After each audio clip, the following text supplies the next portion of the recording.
जरा सोचिए, भारत के हर गांव का अपना एक छोटा सा एयरपोर्ट हो। हवाई जहाजों के लिए नहीं, बल्कि ड्रोन्स के लिए। आज हम एक ऐसे ही विशाल टेक्नोलॉजिकल इंफ्रास्ट्रक्चर को समझने जा रहे हैं जो पूरे भारत की खेती और ग्रामीण अर्थव्यवस्था को हमेशा के लिए बदलने का दम रखता है। लेकिन सवाल यह है कि इतने बड़े नेटवर्क को बनाने की आखिर जरूरत ही क्यों पड़ी। इसे समझने के लिए हमें पहले जमीन की हकीकत को देखना होगा, उन चुनौतियों को जिनका सामना आज हमारे किसान हर रोज कर रहे हैं। और मजे की बात यह है कि इन चुनौतियों का जवाब जमीन पर नहीं, हवा में है। ये है एग्रीकल्चरल ड्रोन। ये सिर्फ एक उड़ने वाला कैमरा नहीं है, बल्कि ये खेती के भविष्य का वो हिस्सा है जो किसानों की सबसे बड़ी मुश्किलों को हल करने के लिए बनाया गया है। तो असल परेशानियां हैं क्या? देखिए, फसल पर दवा छिड़कने के लिए मजदूरों की कमी है। महंगी खाद और कीटनाशक हवा में या गलत जगह जाकर बर्बाद हो रहे हैं। ऊबड़ खाबड़ या पहाड़ी इलाकों में तो हर काम अपने आप में एक चुनौती है। और इन सब में जो वक्त बर्बाद होता है वो अलग। ये ड्रोन इन सभी समस्याओं के एक सीधा और बहुत सटीक समाधान देते हैं। तो क्या इसका हल बस एक ड्रोन खरीद लेना है? जी नहीं, बिल्कुल नहीं। असली समाधान इससे कहीं ज्यादा बड़ा और गहरा है। बात हो रही है एक पूरे इकोसिस्टम को बनाने की, एक ऐसे इंफ्रास्ट्रक्चर की जो इस टेक्नोलॉजी को हर एक गांव तक पहुंचा सके। और यहीं से हर गांव का अपना एयरपोर्ट वाला आइडिया सामने आता है। ये पूरा आइडिया इस एक लाइन में बहुत खूबसूरती से सिमट जाता है। ड्रोन के लिए एक छोटा एयरपोर्ट। इन्हें नाम दिया गया है मेघदेव ड्रोन स्टेशन। और ये किसी भी आम एयरपोर्ट की तरह ही काम करते हैं। ये उस इलाके के सभी ड्रोन ऑपरेशंस के लिए एक सेंट्रल हब है। तो ये एयरपोर्ट असल में करता क्या है? देखिए, ये सिर्फ ड्रोन पार्क करने की जगह नहीं है। ये एक पूरा सर्विस सेंटर है। यहाँ ड्रोन खरीदे जा सकते हैं, किराए पर लिए जा सकते हैं, और तो और DGCA यानी भारत की एविएशन अथॉरिटी से सर्टिफाइड पायलट बनने की ट्रेनिंग भी ली जा सकती है। अगर ड्रोन खराब हो जाए तो यहीं पर पूरी वर्कशॉप भी है। और सबसे अहम है ड्रोन पोर्ट, जो लॉजिस्टिक्स और डिलीवरी जैसे सारे कमर्शियल ऑपरेशंस को मैनेज करता है। चलिए, मान लिया कि एक ड्रोन स्टेशन एक जिले को तो कवर कर सकता है, पर पूरे देश को एक साथ कैसे जोड़ा जाए? इसके लिए एक 3 लेवल का ढांचा तैयार किया गया है, जो इस टेक्नोलॉजी को जिला हेडक्वार्टर से लेकर देश के सबसे दूर दराज के गांव तक पहुंचाता है। इस पूरे नेटवर्क के टॉप पर है मेघदेव स्टेशन। ये पूरे जिले का मेन कमांड सेंटर है। समझिए, ये एयरपोर्ट का एयर ट्रैफिक कंट्रोल टावर है, जो सारे ऑपरेशंस को कंट्रोल और सपोर्ट करता है। जिले के नीचे ब्लॉक या तहसील लेवल पर आते हैं VIGO सेंटर्स। आप इन्हें एक तरह का रीजनल ऑफिस कह सकते हैं। ये जिले के मेन स्टेशन और गांव के बीच एक पुल की तरह काम करते हैं और लोकल ऑपरेशंस को संभालते हैं। और फिर आती है इस नेटवर्क की सबसे जरूरी और आखिरी कड़ी, हेल्थ सेंटर।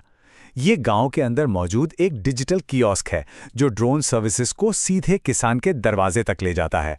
असल में यहीं पर हाईटेक टेक्नोलॉजी जमीन से जुड़ती है। तो ये नेटवर्क आखिर कितना विशाल होगा? अंदाजा लगाइए। पूरे भारत में 500 से ज्यादा मेघदूत ड्रोन स्टेशन बनाने का प्लान है। ये कुछ ऐसा है जैसे भारत के लगभग हर जिले में एक ड्रोन एयरपोर्ट बना देना। ये आंकड़ा ही इस प्रोजेक्ट की सोच की विशालता को दिखाता है। चलिए, नेटवर्क की बनावट तो हमने समझ ली, पर इस नेटवर्क पर उड़ेगा कौन? अब बात करते हैं उन असली हीरोज की जो इस पूरे सिस्टम को चलाते हैं, यानी कि खुद ड्रोन्स की। इस नेटवर्क में मोटे तौर पर 2 तरह के ड्रोन काम करते हैं। एक तरफ हैं खेती के लिए इस्तेमाल होने वाले स्प्रेयर ड्रोन्स, जो खेतों में छिड़काव करने वाले असली वर्कहॉर्स हैं। और दूसरी तरफ हैं छोटे सर्वे ड्रोन्स, जो मैपिंग, इंडस्ट्रियल इंस्पेक्शन और लॉजिस्टिक जैसे कामों के लिए इस्तेमाल होते हैं। अब ये जो खेती वाले ड्रोन्स हैं ना, ये भी हर ज़रूरत के हिसाब से अलग अलग आते हैं। छोटे खेतों के लिए 10 लीटर वाले एंट्री मॉडल हैं, थोड़े बड़े खेतों के लिए 20 लीटर वाले प्रो मॉडल, जिनका GPS और भी सटीक होता है। और फिर आते हैं हैवी लिफ्ट मॉडल, जो 70 लीटर तक का वजन उठा सकते हैं और RTK टेक्नोलॉजी की मदद से बस कुछ सेंटीमीटर की सटीकता से काम करते हैं, मतलब बिल्कुल पिन पॉइंट एक्यूरेसी। तो जब एक ड्रोन अपने मिशन पर निकलता है तो होता क्या है? ये कोई खिलौना उड़ाना नहीं है, इसकी एक पूरी प्रोफेशनल प्रक्रिया है। सबसे पहले ड्रोन के हर पुर्जे की बारीकी से जांच होती है। फिर किसान से खेत की लोकेशन और एरिया को सिस्टम पर कंफर्म किया जाता है। उड़ान से पहले खेत की बाउंड्री और आसपास के खतरों को परखा जाता है। और फिर उड़ान के हर एक पल को एक सेंट्रलाइज सिस्टम में लॉक किया जाता है, ताकि हर चीज का हिसाब रहे। देखिए, इस पूरे सिस्टम का असली कमाल सिर्फ ड्रोन उड़ाना नहीं है। असली जादू तो तब शुरू होता है जब ड्रोन अपना काम करके वापस आता है। वो जो डेटा इकट्ठा करता है, उससे किसानों के लिए काम की जानकारी में बदलना ही असली इनोवेशन है। इस प्रोसेस को एक इंटेलिजेंस पाइपलाइन की तरह समझिए। इसके 4 आसान स्टेप्स हैं। पहला, ड्रोन खेत के ऊपर से उड़कर खास मल्टी स्पेक्ट्रल तस्वीरें लेता है जो हमारी आंखें नहीं देख सकती। दूसरा, इन तस्वीरों को प्रोसेस किया जाता है। तीसरा, आर्टिफिशियल इंटेलिजेंस इन तस्वीरों को एनालाइज करके फसल का एक हेल्थ मैप बनाती है। और आखिर में किसान को एक सीधी साधी सलाह मिलती है कि अब उन्हें आगे क्या करना है। तो इस सारी मेहनत का नतीजा क्या निकलता है? किसान के हाथ में क्या आता है?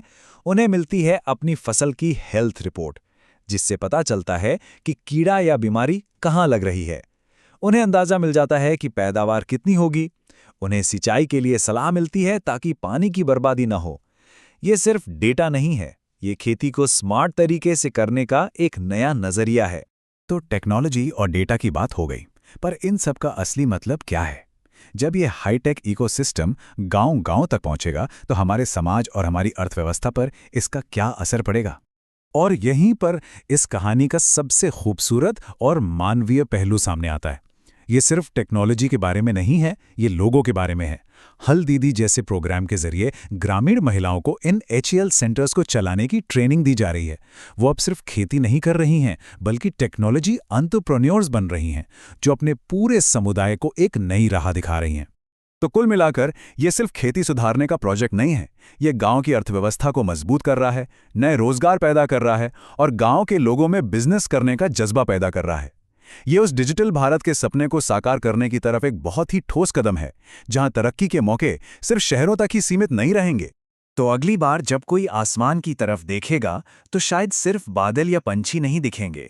ये सिर्फ ड्रोन का एक नेटवर्क नहीं है, ये तो ग्रामीण भारत की तरक्की के लिए आसमान में बन रहा एक नया हाईवे है।